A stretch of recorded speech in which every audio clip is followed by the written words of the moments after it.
В Урнарском районе вынесен приговор по факту реализации спиртосодержащей жидкости и заведомо ложный донос. Прокуратурой Урнарского района поддержано государственное обвинение по уголовному делу в отношении 53-летней жительницы Урнарского района, которая обвинялась в совершении преступлений, предусмотренных частью 1 статьи 238 УК РФ «Сбыт товаров и продукции, не отвечающие требованиям безопасности и здоровья потребителей», и частью 1 статьи 306 УК РФ «Заведомо ложный донос о совершении преступления». Установлено, что подсудимая 08.05.2018 в нарушении требований федерального закона о государственном регулировании производства и оборота этилового спирта, алкогольной и спиртосодержащей продукции и об ограничении потребления алкогольной продукции и закона Российской Федерации о защите прав потребителей, находясь у себя дома, сбыла гражданину для пищевого употребления спиртосодержащую жидкость домашней выработки в объеме одной бутылки вместительностью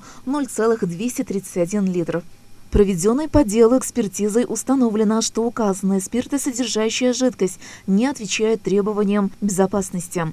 Кроме того, указанная подсудимая, будучи предупрежденной об уголовной ответственности за заведомо ложный донос, с целью мести обратилась с заявлением в правоохранительные органы о якобы имевшем место хищении ее денежных средств во время проведения сотрудниками полиции законного обыска в ее жилище. Указанные сведения в ходе проверки своего подтверждения не нашли. Подсудимая вину в совершенных преступлениях не признала, однако стороной обвинения были представлены суду неопровержимые доказательства ее вины в совершении инкриминируемых преступлений. Судом с учетом позиции государственного обвинителя назначено виновной окончательное наказание в виде 1 года 2 месяцев 25 дней лишения свободы условно с испытательным сроком 1 год. Приговор в законную силу не вступил. В Новочебоксарском городском суде вынесен приговор по резонансному уголовному делу по обвинению 44-летнего жителя Мариинского Посадского района. Он обвинялся в совершении преступления, предусмотренного частью 1 статьи 105 УК РФ «Убийство». В суде установлено, что ранее судимый житель города Мариинский Посад, который находился под административным надзором и по закону не имел права без разрешения покидать место своего жительства, приехал в город Новочебоксарск, снял там квартиру и 8 июня познакомился с потерпевшим. Они вместе распивали в одном из кафе города спиртное, а затем продолжили распитие в квартире, где временно жил подсудимый. В квартире между ними произошла ссора, в ходе которой злоумышленник избил потерпевшего и нанес ему не менее 3 ударов ножом в область туловища и головы. Полученные телесные повреждения оказались несовместимые с жизнью. В последующем, через несколько дней, подсудимый с помощью пилы расчленил труп жертвы, сложил части тела в пакеты и выбросил в несколько мусорных контейнеров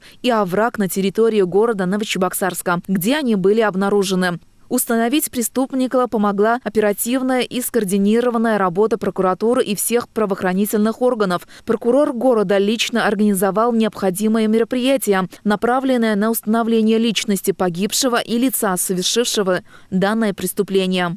Подсудимый признан судом виновным в совершении преступления, и ему назначено наказание в виде 13 лет лишения свободы с отбыванием в исправительной колонии общего режима. Государственное обвинение по уголовному делу поддержано лично прокурором Чувашской республики Василием Пословским и прокурором города Новочебоксарска Виктором Ивановым. Хотелось бы отметить, что для виновного это уже не первая судимость. Ранее он уже был неоднократно судим, в том числе и за совершение убийства. По факту ненадлежащей профилактической работы с лицом, находящимся под административным надзором, прокуратурой Мариинско-Посадского района в адрес руководителя отдела МВД РФ по Мариинско-Посадскому району вынесено представление об устранении указанных нарушений и недопущении их впредь. По результатам рассмотрения акта прокурорского реагирования ответственные за данную работу лица привлечены к дисциплинарной ответственности. В настоящее время органами следствия также возбуждено уголовное дело в отношении лица, которое присутствовало при расчленении тела погибшего. Зная о совершенном убийстве, он не сообщил об этом в правоохранительные органы. Уголовное дело возбуждено по статье 316 УК